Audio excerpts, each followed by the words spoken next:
Linear momentum. तो यहाँ तक उम्मीद करता हूँ समझ में आ गया होगा। आराम से बैठ के लिखना, बहुत टाइम बचा हुआ है। अब बात करते हैं मोमेंटम। मोमेंटम में सबसे फर्स्ट वर्ड यूज कर रहे हैं, लीनियर मोमेंटम एग्जैक्टली होता क्या चीज़ है। लीनियर मोमेंटम मैं यहाँ से स्टार्ट करूँगा ये वाले में, तो ध्यान देना हम बात कर रहे हैं किसके लिए, लीनियर मोमेंटम। ध्यान से देखो, मजा आ जाएगा, बहुत मजेदार टॉपिक है। अब अगर एक चीज सोचो कि मेरे पास दो पत्थर है, मतलब दो बॉल है, दोनों सॉलिड है, दोनों क्या है, सॉलिड बॉल्स है, एक ऐसा, ठीक है। चलो इसको थोड़ा सा हम छोटा कर देते हैं, ये ऐसा छोटा सा जो आप कंची वगैरह खेलते हो ना, वो वाला है। एक छोटा सा है और एक बड़ा सा है। और मेरे पास जो है ना यहाँ पे एक टेबल है, मतलब टी टेबल जैसे वहाँ रखा था मैं रिसेप्शन के बाहर, ऐसा एक टी टेबल है।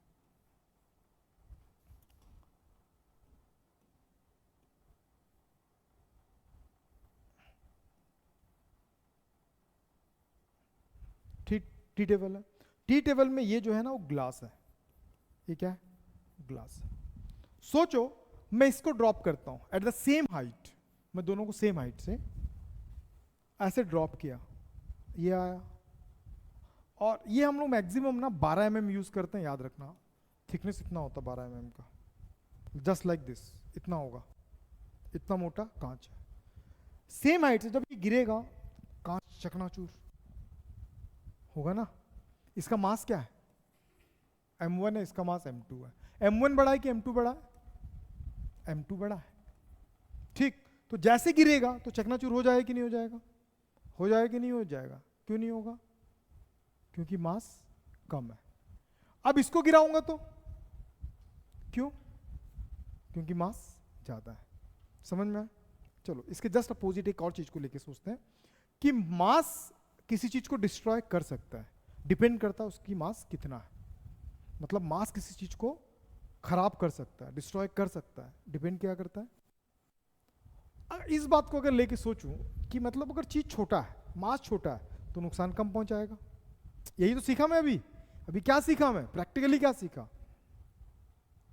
प्रैक्टिकली क्या सीखा मैं अभी, कि अगर मास अगर छोटा है तो वो क्या कर सकता है, किसी को उतना परेशान नहीं कर सकता। अगर मास बड़ा है तो क्या करेगा, वो डिस्ट्रॉय करेगा, परेशान कर सकता। अब जस्ट को ऑपोजिट सोचो कि मेरे पास एक बुलेट है, बुलेट इन द सेंस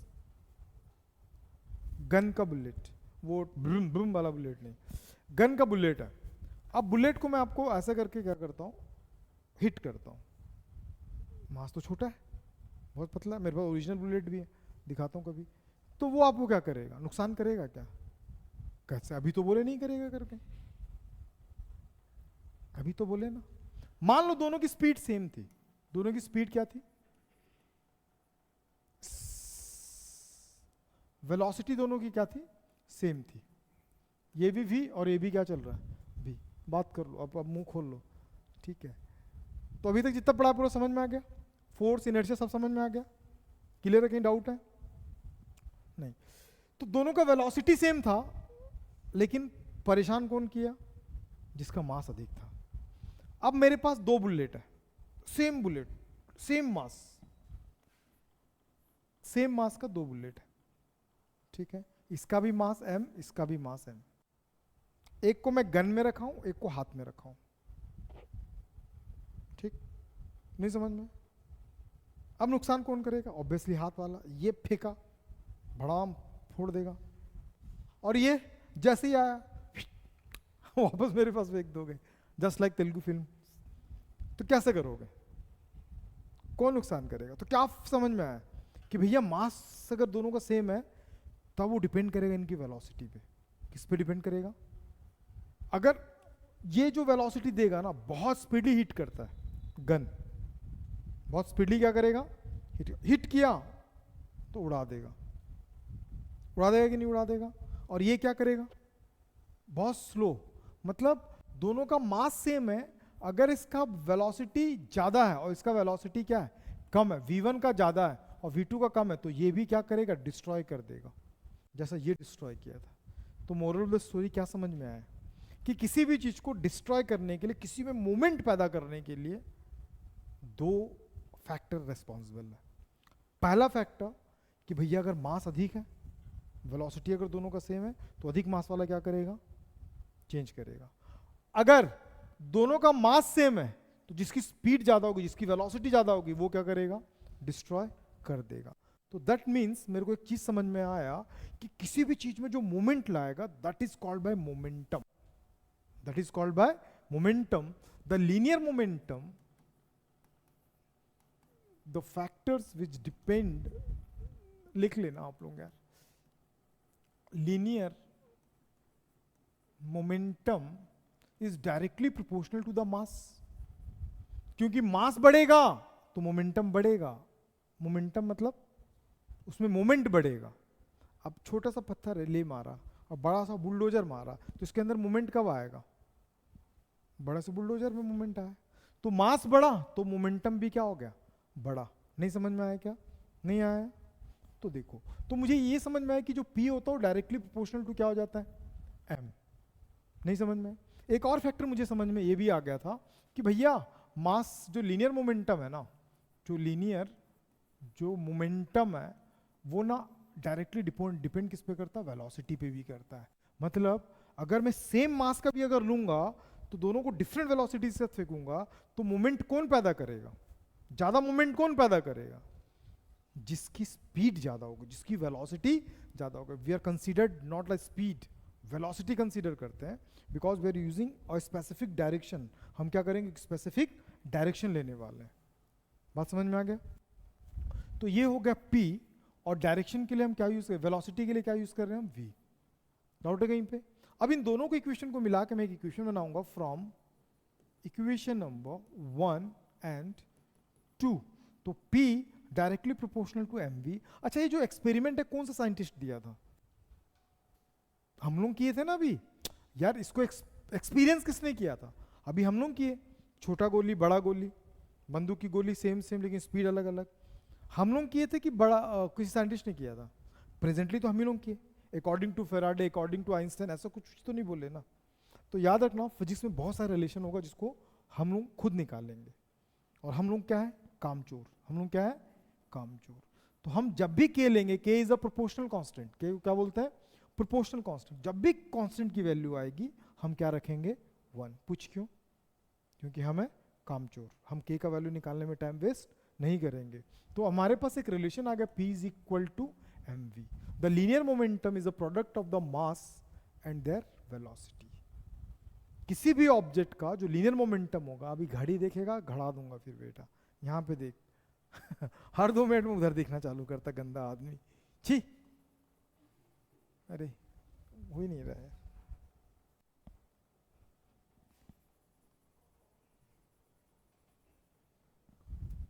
हाँ ना, हर 2 मिनट में उधर ही देख रहा, बदतमीज। आज इसको भजिया खिलाओ तुम लोग। तो कहां थे, बीच में डिस्टर्ब मत करना है। बहुत अच्छी चीजें, बहुत सारी चीजें इसमें, इतना सारी चीजें है ना, मैं इसको कल सुबह तक पढ़ा सकता हूँ। सिर्फ मोमेंटम को इतनी सारी चीजें निकलता है, बहुत सारे क्वेश्चन बनता है, ठीक है। लेकिन हम 11th में इतना, आपके 11th में इतना है, लेकिन हम फिर भी इतना पढ़ेंगे। इतना पढ़ने के बाद भी इतना बच जाएगा, समझ में आ रहा है? तो जो इतना पढ़ने वाले हैं उसको डिस्टर्ब करोगे तो इतना ही हो जाएगा फिर। तो मैं नहीं चाहता कि आप फ्लो को रोको, तो फ्लो जो आ रहा है उसको आने दो, ठीक है। तो क्या था ये, momentum is equal to, momentum का डेफिनेशन आप कैसे लिखोगे, तो याद रखना, इसको डेफिनेशन यहाँ पे नोट करके लिख लेना। The linear momentum is a product of mass and their velocity. समझ में आ गया? नहीं लिख सकते डेफिनेशन? चलो, अब इसका यूनिट निकाल देते लगे हाथ, फिर इस पे और बहुत सारी बातें करते हैं। यूनिट, फर्स्ट यूनिट हम किस में निकालते हैं, एसआई। एसआई यूनिट की अगर बात करें तो P इज इक्वल टू होगा mv।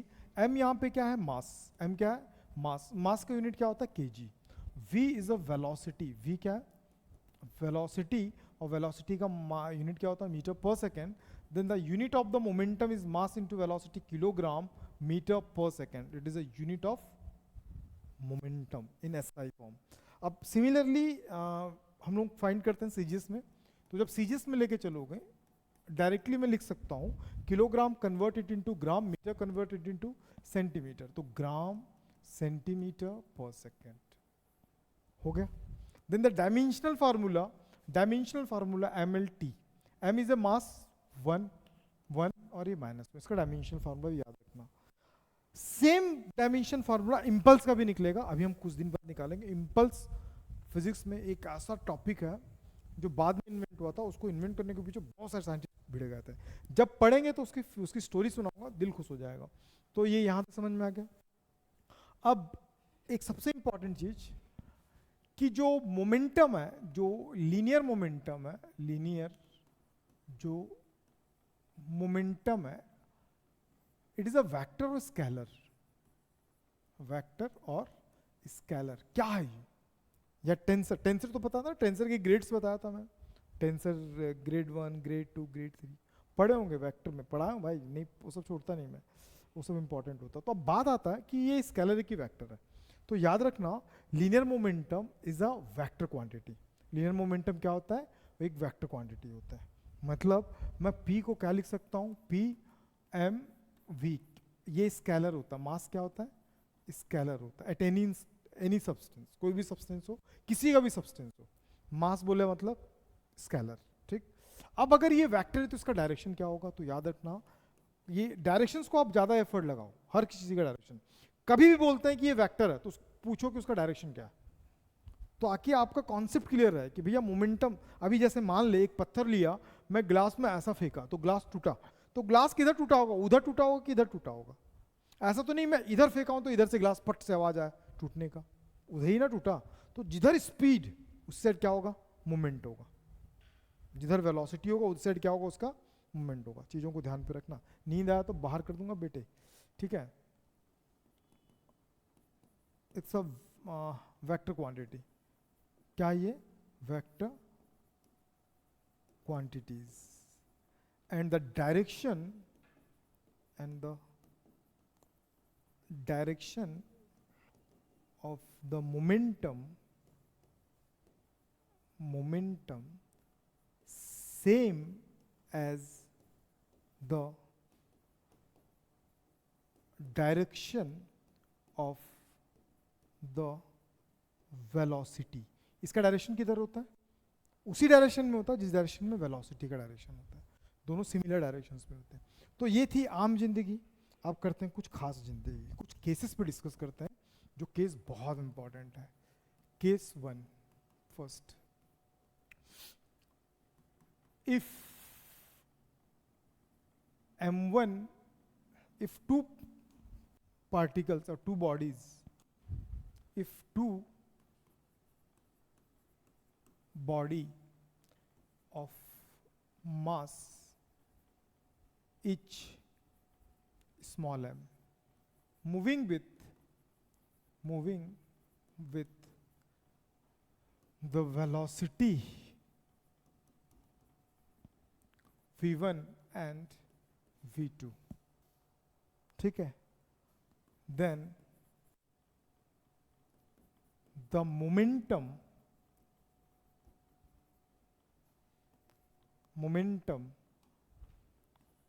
of the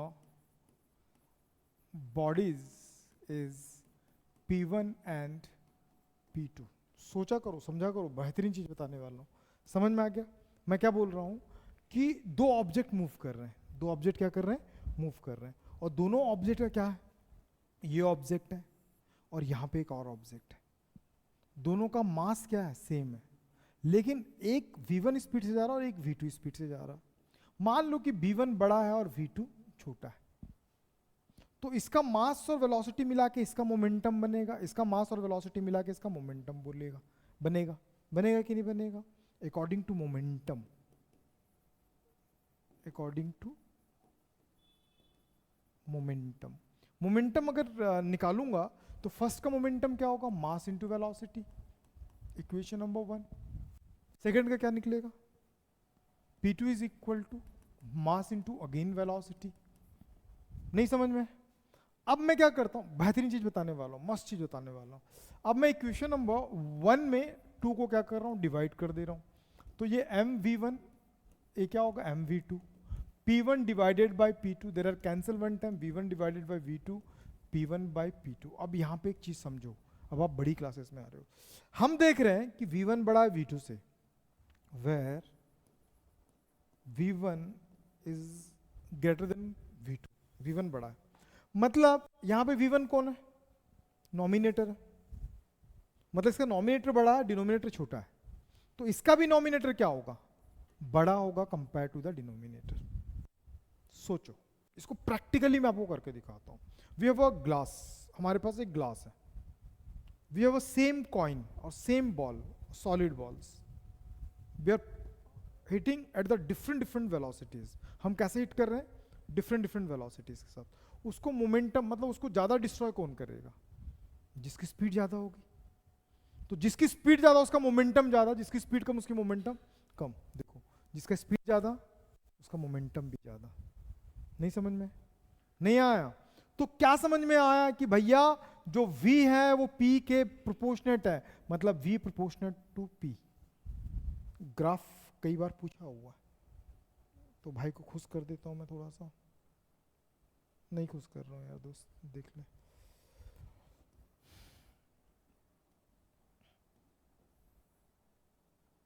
ठीक, अब क्या चल रहा है? यहां पे v है और यहां पे क्या है? p है। तो v proportional to p, p proportional to v है। और जब प्रोपोर्शनल होता है तो इस डायरेक्शन कैसा होता है? स्ट्रेट लाइन बनता है। डायरेक्शन कैसा बनता है? Straight line. तो इनका क्या बनेगा? स्ट्रेट लाइन बनेगा। बात समझ में आ गया? ये किसको डिफाइन करेगा? ये बात करेगा मास को। बाकी समझाऊंगा और भी बहुत सारी चीजें। तो ये first case hopefully we will be done now, समझ में आ गया होगा। अब इसी पे हम बात करते हैं सेकंड केस।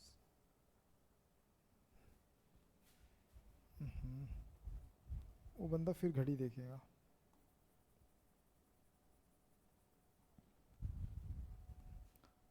क्या बोल रही है? घर जाएगी? बैठ बैठ पढ़ती रह। Second case, case number 2। when two bodies moving with the same velocity but having different masses, मतलब दो बॉडी जिनकी मासेस क्या है? अलग अलग, m1 and m2 respectively, and m2 respectively. नहीं समझ में? then the momentum is then the momentum produced p1 and p2। Momentum produce होता है, कब प्रोड्यूस होगा? एक मास एक वेलोसिटी अचीव करेगा तब मोमेंटम प्रोड्यूस होता है। मोमेंटम रुके रुके प्रोड्यूस नहीं होता है। मैं बोलूंगा इसका मास इतना, इसका मोमेंटम बताओ, गलत बात है। जब ये मूव करेगा, किस स्पीड से कौन सा मास मूव कर रहा है, इन दोनों फैक्टर से क्या प्रोड्यूस होता है? मोमेंटम प्रोड्यूस होता है। तो मान लो कि जो फर्स्ट का होगा वो कितना हो गया? m1 साथ में v, क्योंकि both are moving same velocity. तो ये p2 साथ में क्या होगा? m2 साथ में v। we are considered mass m1 is much then greater compared to the m2। ठीक, अब मैं इनको डिवाइड करूंगा, divide equation number 1 by 2, then p1 by p2 m1v by क्या होगा? m2v।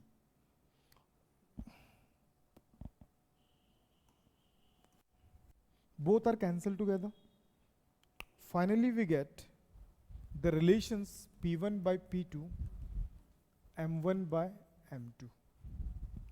we know that, हम एक चीज जानते हैं। क्या जानते हैं?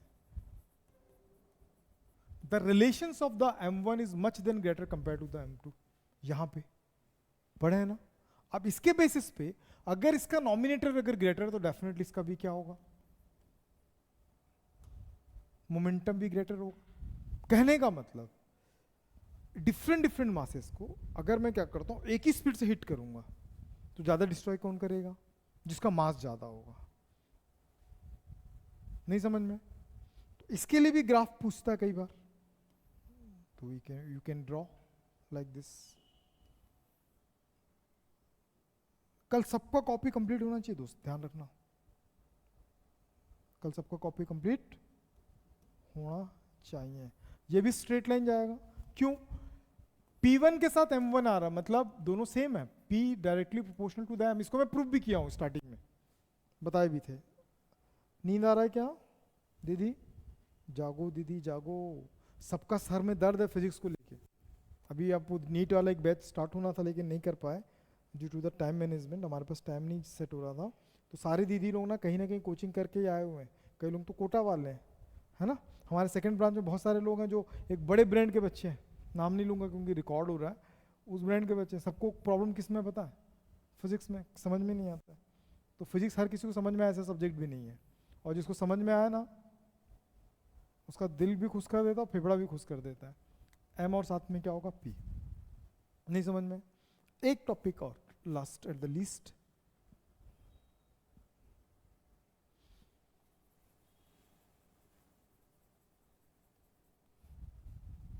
for you.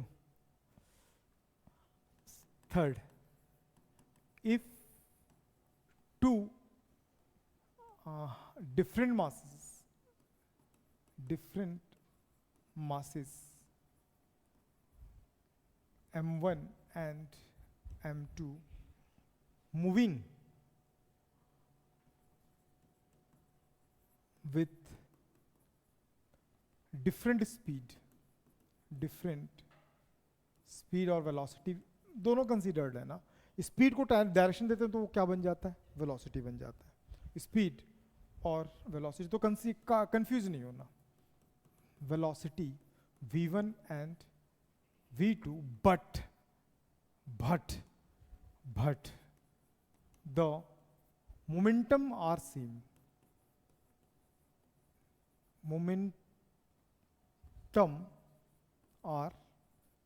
मोमेंटम दोनों में क्या है? सेम बोल दिया, मतलब समझ में आया? जिसका मास अधिक होगा उसका वेलोसिटी कम होगा, जिसका मास कम होगा उसका वेलोसिटी ज्यादा हो जाएगा, तभी दोनों सेम होगा। बात समझ में आया कि नहीं है? 5 रुपया 10 रुपया 10 रुपया 5 रुपया मल्टीप्लाई करो 50 रुपया, ये नहीं समझ अरे 5 रुपया मास है, स्पीड 10 रुपया है। मास 10 रुपया, स्पीड 5 रुपया है, तो ये 50 वो 50, तो क्या हो गया? दोनों सेम हो गए। अब दोनों सेम है तो momentum P1 is equal to क्या होगा? M1 V1। P2 is equal to क्या चला? M2 V2। But according to questions the masses are same, sorry momentum are same. ओए गुड़ाखू कूट दूंगा, देख में यहाँ पे M1 V1 और यहाँ पे क्या होगा? M2 V2। नहीं समझ में? अब मैं एक चीज नोटिस कर रहा हूं दीदी कि ऐसा करेंगे तो सबका कांस्टेंट निकलेगा, सबका क्या निकलेगा? ये दोनों सेम निकला। ऐसे थर्ड ऑब्जेक्ट होगा जिसका मास और वेलोसिटी भी अगर सेम आ रहा है तो वो उसका मोमेंटम भी सेम होगा, मास और वेलोसिटी का जो मल्टीप्लाई उतना सेम ही आ रहा है। ये समझ में है क्यों सेम है? बताता हूँ। देखो मान लो मास कितना है? 5 kg है, वो कितने स्पीड से मूव कर रहा है? 10 मीटर पर सेकेंड से। मास कितना है? 10 kg है, लेकिन मूव किससे कर रहा है वो? 5 मीटर पर सेकेंड। तो दीदी इनका भी मल्टीप्लाइड 50 होगा, इनका भी मल्टीप्लाइड 50 होगा, तो बोथ आर सेम मोमेंटम। दोनों जाके हिट क्या करेंगे? एक जैसा करेंगे। नहीं समझ में? तो ध्यान से देखो, चीजें बड़ा इंपॉर्टेंट है। फील करो फिजिक्स को, जब तक आप फील नहीं करोगे तो मजा नहीं आएगा। तो बोथ आर कांस्टेंट, तो मैं इसको डायरेक्टली क्या लिख सकता हूं? mv is equal to constant. तो अगर मैं v का वैल्यू निकालूं या m का वैल्यू निकालूं तो कांस्टेंट के नीचे क्या आ गया? v। तो जब कांस्टेंट को हटाते हैं तो क्या आ गया? मतलब mass is directly proportional to the velocity if the same momentum. जब मोमेंटम सेम होगा ना तो मास और वेलोसिटी दोनों क्या हो जाएंगे? सेम नहीं होंगे। अब यहां पे ठीक है। अब अगर मैं मान लेता हूं कि ये मास है, अरे ये मास है और ये वेलोसिटी है, तो जो ग्राफ बनेगा वो कैसा बनेगा? कर्व बनेगा। कर्व क्यों बना? इनवर्सली प्रोपोर्शनेट है, इसीलिए क्या बनेगा? कर्व। डन? नहीं समझ में? चलो गुड, आज के लिए काफी है, अब बैठ के छापो।